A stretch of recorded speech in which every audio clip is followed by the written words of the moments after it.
सबसे पहले बात करते हैं हिंदी के अंदर चार चीजें हैं, सबको पता है, जैसे इंग्लिश के अंदर होता है, हिंदी के अंदर भी चार चीजें हैं, जैसे पैसेज है ना, उसकी क्या है मार्किंग 14 मार्किंग, उसके अलावा ग्रामर। अब ये जो ग्रामर है ना, ये हिंदी ग्रामर है, इंग्लिश ग्रामर नहीं है। इंग्लिश ग्रामर तो बड़ी आसान सी होती थी, ये हिंदी ग्रामर है बेटा, इसको हल्के में मत लेना क्योंकि इसमें बच्चे बहुत गलती करते हैं और ये 16 मार्क्स की है। उसके अलावा राइटिंग जो है सबसे इंपॉर्टेंट तुम्हारे लिए होने वाला है राइटिंग, क्योंकि ये 20 नंबर का है। अब तुम बोलोगे भैया लिटरेचर तो 30 का है, लिटरेचर जो है ना उसके अंदर सबके नंबर आ जाते हैं, हिंदी के अंदर नंबर कहां कटेंगे अभी बता रहा हूं। सबसे पहला कटेगा राइटिंग के अंदर, दूसरा कटेगा ग्रामर के अंदर। है भैया हमें तो लगता था अपठित गद्यांश के अंदर नंबर कटेंगे, नहीं, अपठित गद्यांश सिंपल आता है पेपर के अंदर, बोर्ड एग्जाम के अंदर, मतलब थोड़ा सा तो टफ आएगा ही, बट ऐसा नहीं आएगा कि बहुत खतरनाक हो जाएगा, तुम्हें कुछ समझ ही नहीं आ रहा है, ऐसा बहुत कम होता है। मेनली देखा गया है कि ये आसान होता है। राइटिंग सेक्शन जो है स्कोरिंग तो होता है, बट बच्चे ना गलती करते हैं, फॉर्मेट के अंदर गलती करते हैं, सारी गलतियां बता भी दूंगा। और ये ग्रामर, इस पे फोकस लगाना पड़ेगा। अब भैया ये बताओ कैसे पढ़ना है, एक स्ट्रैटेजी बता दो एक एक करके। चलो यार फटाफट से आते हैं, स्ट्रैटेजी देखते हैं। सबसे पहले हम बात करते हैं पैसेज यानी अपठित गद्यांश के बारे में। देखो ये बहुत ज्यादा महत्वपूर्ण यानी इंपॉर्टेंट है, यहां पर लिखा भी हुआ है। अब क्या भैया बहुत टफ आएंगे? बहुत कम पेपर्स के अंदर टफ आ रहे होंगे, लेवल नॉर्मल रहेगा। इंग्लिश जैसा नहीं होगा, इंग्लिश के अंदर तो बहुत टफ आ जाते हैं पैसेज, यहां पर उतने टफ आपको देखने को नहीं मिलने वाले। अब इनके जो एमसीक्यू क्वेश्चंस होते हैं ना वो बहुत इंपॉर्टेंट होते हैं, क्योंकि बच्चे ना एमसीक्यू क्वेश्चंस को अटेम्प्ट नहीं कर पाते अपठित गद्यांश के अंदर, वो गलती करके आते हैं। अब भैया हम कैसे पढ़ें, क्या तरीका है? इसका एक सिंपल सा तरीका है, प्रैक्टिस प्रैक्टिस प्रैक्टिस। जितना समय बचता है कम से कम नहीं तो 10 अपठित गद्यांश प्रैक्टिस कर लो।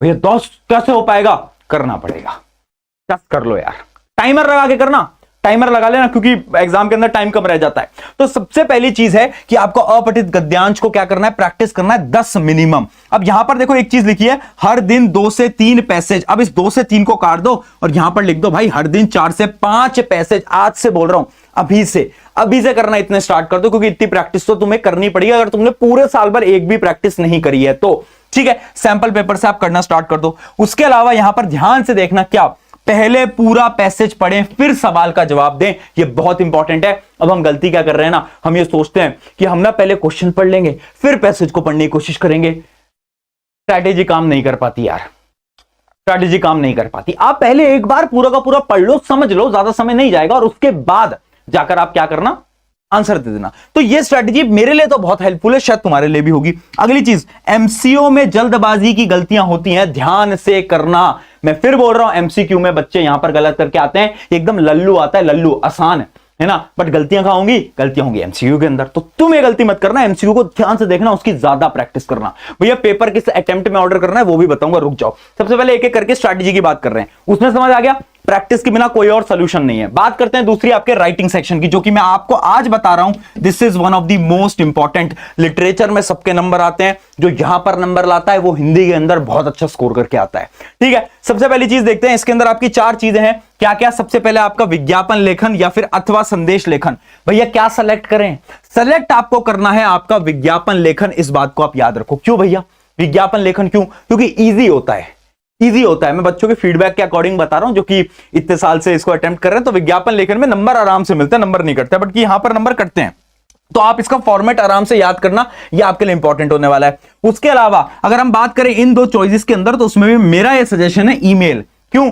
ये सब आपका भी सजेशन होगा, क्योंकि ईमेल जो होता है बहुत सिंपल होता है, बहुत सरल होता है, आराम से अपन कर सकते हैं, है ना। उसके अलावा आपको अनुच्छेद तो करना ही है, यहां पर कोई चॉइस नहीं है।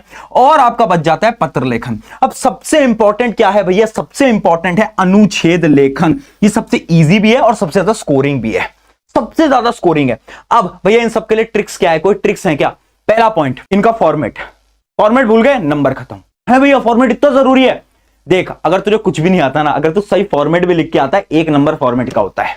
ये मैं नहीं बोल रहा, ये सीबीएसई बोर्ड बोल रही है, 1 नंबर फॉर्मेट का होता है। तो फॉर्मेट सही लिखना भी बहुत जरूरी है, स्पेशली ईमेल के अंदर। यहां फॉर्मेट बच्चे गलती करते हैं, पत्र के अंदर यहां बच्चे गलती करते हैं, तो फॉर्मेट लिखना इंपॉर्टेंट है। उसके अलावा दूसरी चीज, यहां पर देखो ये जो अनुच्छेद है ना, सबसे इंपॉर्टेंट, इसका एक सोल्यूशन देता हूं, इसकी ट्रिक देता हूं। क्या करो, जो भी टॉपिक पे तुम्हें अनुच्छेद लिखना है ना, तो तुम रफ पेज पे जाओ, जो आपका आंसर शीट का आखिरी पन्ना होता है, उस पर रफ हेडिंग डालो, और उसके अंदर ना दिमाग के अंदर पॉइंटर्स बना लो कि यार मैं क्या क्या पॉइंटर्स लिखने वाला हूं अनुच्छेद के अंदर, क्या क्या आप लिखने वाले हो। फ्लो बना लो एक पूरा का पूरा, जैसे हम इंग्लिश में क्या करते हैं वैसे हिंदी में बना लो। अच्छा, सबसे पहले मैं ये इससे क्या होगा?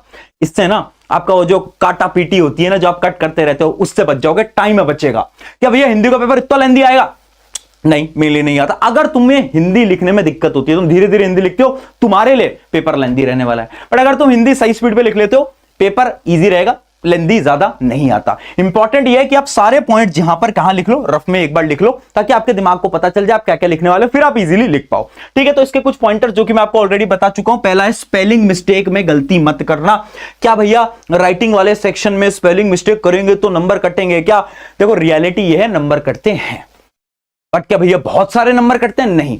अगर आप बहुत सारी गलतियां कर देते हो ना, मतलब आपने एक पूरे पत्र के अंदर ही 5-6 गलतियां कर दी, 5-6 मात्राएं गलत लगा दी हैं, तो टीचर आपके आधे से एक नंबर बिल्कुल काटेगा। बट अगर थोड़ी बहुत है, फिकर नॉट, काम चल जाएगा। अगला क्या है, फॉर्मेट के 1 नंबर बता चुका हूं। ज्यादा कट्स मत लगाना। राइटिंग सेक्शन एकदम स्मूथ दिखना चाहिए, अच्छा दिखना चाहिए, सुंदर दिखना चाहिए। अगर तुमने सुंदर बना दिया ना, अंदर की इंफॉर्मेशन से उतना फर्क नहीं पड़ता। सुंदर दिखना चाहिए, अंदर की इंफॉर्मेशन थोड़ी बहुत ऊपर नीचे होगी, काम बन जाएगा, मार्क्स उतने नहीं कटेंगे। ठीक है, ये हो गई आपकी किसकी, राइटिंग सेक्शन की बात। अब बात करते हैं लिटरेचर। लिटरेचर जो होता है सबसे ज्यादा मार्क्स का आ रहा होता है, बट ये सबसे इजी होता है यार।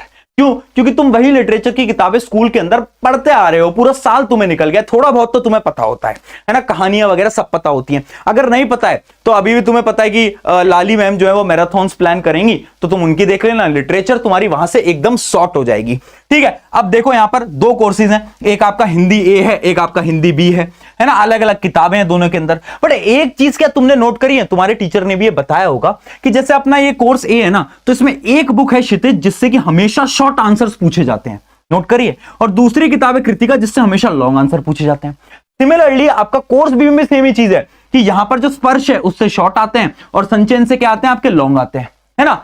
तो यानी जब आपको पता है कि इन बुक्स से शॉर्ट आने, इनसे लॉन्ग आने, तो उस अकॉर्डिंग क्वेश्चंस की प्रैक्टिस करो ना, उन्हीं क्वेश्चंस की प्रैक्टिस करो ना, यानी इस किताब से लॉन्ग करो, इससे शॉर्ट करो। अब आप इन किताबों से बैठ के शॉर्ट आंसर प्रैक्टिस कर रहे हो, उसका क्या फायदा? पैटर्न देखो ना, तो ये एनालिसिस आपको करना पड़ता है। अब ये क्या स्ट्रैटेजी है लिटरेचर के अंदर? बहुत सिंपल सी स्ट्रैटेजी है। सबसे पहले तुम्हें समरी पढ़ लेनी है। मैं बोलूंगा अगर तुम लेक्चर देखना चाहते हो, पहले जाओ एक बार लेक्चर वगैरह देख लो, ताकि तुम्हें स्टोरी समझ आ जाए फटाफट से, ज्यादा समय नहीं लगाना। उसके बाद तुम एक बार समरी पढ़ सकते हो, है ना। अब वो समय नहीं है कि तुम किताब पूरी रीड करोगे, अगर वो करते रह जाओगे तो नहीं हो पाएगा। तो तुम्हें क्या करना है, सबसे पहले यार समरी उठाओ और समरी पढ़ना स्टार्ट करो। उसके बाद तुम पीवाईक्यू जरूर करना, बहुत इंपॉर्टेंट है। ये छोड़ दिया ना तो दिक्कत हो जाएगी। क्यों? क्योंकि हिंदी के अंदर ना पीवाईक्यू सिमिलर आते हैं, यानी हर साल पेपर सेम ही आ रहा है, ज्यादा डिफरेंस नहीं आ रहा है। हाँ, थोड़ी बहुत जो वर्डिंग्स होती है उनको बदला जाता है, जैसे इंग्लिश के अंदर भी सेम ही आता है, बट वर्ड्स को बदला जाता है लिटरेचर के अंदर, तो वहां पर भी थोड़े बहुत वर्ड्स तुम्हारे बदलेंगे, उससे तुम्हें कंफ्यूज नहीं होना। अगर प्रीवियस ईयर क्वेश्चन प्रैक्टिस कर लिए, हिंदी लिटरेचर तुम्हारी बहुत इजीली सॉर्ट हो जाएगी। मैं बोल रहा हूं आसान पेपर आता है लिटरेचर की साइड से, कोई टफनेस तुम्हें नहीं दिखने वाली। अगली चीज, सेम बुक वाले आंसर्स लिखना बंद कर दो। वो जो बुकिश लैंग्वेज है ना, एकदम तुम सेम उठाकर कर रहे हो, उसको थोड़ा कम कर दो यार। इस समय पर ना एग्जामिनर जब देखते हैं ना कि बच्चा एकदम सेम ही बुक की आंसर को लिखकर आ गया, तो वो समझते हैं यार ये तो रट के आया है, और वहां पर थोड़े बहुत नंबर मतलब उनको अच्छा नहीं लगता। तो मैं आपको इनसाइडर बता रहा हूं कि थोड़ा वो बुकिश वाली एग्जैक्ट लाइन लिखना भी बंद कर दो। अगली चीज क्या है, शुरुआत अच्छी करना। लिटरेचर के जितने भी आंसर है, इंपॉर्टेंट चीज बता रहा हूं, शुरुआत हमेशा अच्छी रखनी है। और कुछ शब्द याद रखो, जैसे इंग्लिश में मैंने बताया था कुछ कीवर्ड याद करने को, याद है हिंदी में भी कीवर्ड होते हैं, वो याद रखो। कैसे भैया, समझ नहीं है? एग्जांपल दो। एग्जांपल देता हूं, जैसे एक क्वेश्चन है आपका, तो इस क्वेश्चन का जो आंसर है ना आप पढ़ोगे तो यहां पर देखो मैंने अंडरलाइन कर रखे हैं, जैसे कि ये देखो, ये कीवर्ड है स्वतंत्रता संग्राम, ये क्या है? ये कीवर्ड है। तो ऐसे जो कीवर्ड्स आपको देखने को मिलते हैं ना, इन कीवर्ड्स को अगर आप याद करते हो और एग्जाम के दौरान लिख कर आते हो ना, तो उससे क्या होता है, एग्जामिनर जब आपकी कॉपीज को चेक करते हो, उनको लगता है कि तुमने पढ़ाई करी है, और वहां पर एक टॉपर और एक एवरेज के अंदर फर्क आ जाता है। तो ये बहुत इंपॉर्टेंट है, याद रखना लिटरेचर की स्ट्रैटेजी। आई होप आपको समझ आ गई होगी। अगली चीज बात करते हैं ग्रामर की। अब देखो ग्रामर जो है बहुत, मतलब मैं ऐसा नहीं बोल रहा कि ग्रामर बहुत टफ आ जाएगी, तुम्हें डरा रहा हूं, नहीं, बट देखो हिंदी ग्रामर ऐसी चीज है ना जो कि हर किसी के हाथ का खेल नहीं होता। इंग्लिश ग्रामर तो कोई भी सॉल्व कर सकता है, बट हिंदी ग्रामर को सॉल्व करना थोड़ा सा मुश्किल होता है। इसलिए मैं अभी से सजेस्ट कर रहा हूं कि प्रैक्टिस कर लेना यार, है ना। तुम बिना प्रैक्टिस करे ग्रामर जा रहे हो, जैसे कि तुमने इंग्लिश में करा था, काम नहीं चलेगा। हिंदी के अंदर थोड़ी थोड़ी प्रैक्टिस करनी पड़ेगी। प्रैक्टिस कर लो, बहुत इंपॉर्टेंट है। अगली चीज, यूट्यूब ग्रामर के वन शॉट देख लो, ताकि उससे तुम्हें क्वेश्चन समझ आ जाए कैसे आने वाले हैं। उतना भी कर लोगे तो भी इनफ है, बट जितनी ज्यादा प्रैक्टिस यहां पर करोगे भला हो जाएगा, क्योंकि यहां पर ग्रामर वो नहीं है कि 5-6 नंबर की आ रही हो, यहां पर ग्रामर ज्यादा नंबर की आएगी, सबको मालूम है। ठीक है, तो यह आपका क्या हो गया, पूरा का पूरा फ्लो हो गया। अब आपके मन में सवाल आ रहा होगा कि अटेम्प्टिंग स्ट्रैटेजी क्या रहने वाली है, कैसे हमें चीजों को अटेम्प्ट करना है। तो वो आप याद रखना, सबसे पहले मैं आपको सजेस्ट करूंगा, बहुत सारे लोग बोलते हैं अपठित गद्यांश को पहले कर लो, बट मेरा ऐसा सजेशन है कि अगर आपको अपना समय लगाना है तो सबसे पहले मोस्ट स्कोरिंग वाले पे लगाओ। यानी तुम जाओ सबसे पहले तुम अपना राइटिंग सेक्शन लिख दो, क्योंकि राइटिंग सेक्शन जो होता है ना, अगर तुम शुरुआत में अटेम्प्ट करते हो तो तुम अच्छी तरीके से लिखते हो, सुंदर बनाओगे। तो राइटिंग सेक्शन वाला जो है सारा तुमने अटेम्प्ट कर दिया, इजी भी होता है, तुम्हें याद भी होता है, फॉर्मेट दिमाग में याद है। सेकंड क्या करो, लिटरेचर पे आ जाओ, क्योंकि लिटरेचर के सारे आंसर को तुम रट के आए हो। अगर एग्जाम के दौरान तुम एग्जाम के अंदर वो सारे के सारे आंसर भूल गए तो दिक्कत नहीं हो जाएगी। तो तुम्हें क्या करना है, तुम जितना भी रट के आए हो, राइटिंग के बाद लिटरेचर उठा ली, फिर उसके बाद अपठित गद्यांश और लास्ट में ग्रामर। क्योंकि ग्रामर जो है ना, वो तो तुम लास्ट में अटेम्प्ट करो, उसमें ज्यादा कोई सोचने वोचने वाली चीज नहीं है, वो तो तुम कर लोगे, है ना, टाइम बचता है लास्ट में, उससे आराम से कर सकते हो। बट ये जो फ्लो है ना, अगर तुम इसमें अटेम्प्ट करके आते हो, काम चल जाएगा। अब कुछ 1 to 1 टिप देखो, याद रखना। पहली चीज, मात्राएं चेक कर लेना प्लीज, मैं हाथ जोड़ के निवेदन कर रहा हूं, मात्राओं में गलती मत करना। मैं ये नहीं चाहता मेरे स्टूडेंट्स, मेरे बच्चों, तुमने बहुत मेहनत करी थी साइंस में, तुमने बहुत मेहनत करी, एसएसटी में तुम्हारे मार्क्स अच्छे आ रहे हैं, इस हिंदी की वजह से तुम्हारी परसेंटेज खराब नहीं होनी चाहिए, है ना। प्रशांत भाई ने बहुत एफर्ट लगाए हैं तुम्हारे साथ, अब वो मेहनत खराब मत करना, हिंदी में भी प्लीज मेहनत करो और अच्छे मार्क्स लेकर आओ। अगली चीज, इंपॉर्टेंट पॉइंट को अंडरलाइन कर लेना, जैसे इंग्लिश की स्ट्रैटेजी है। अगला, राइटिंग सेक्शन का फॉर्मेट जरूर याद रखना।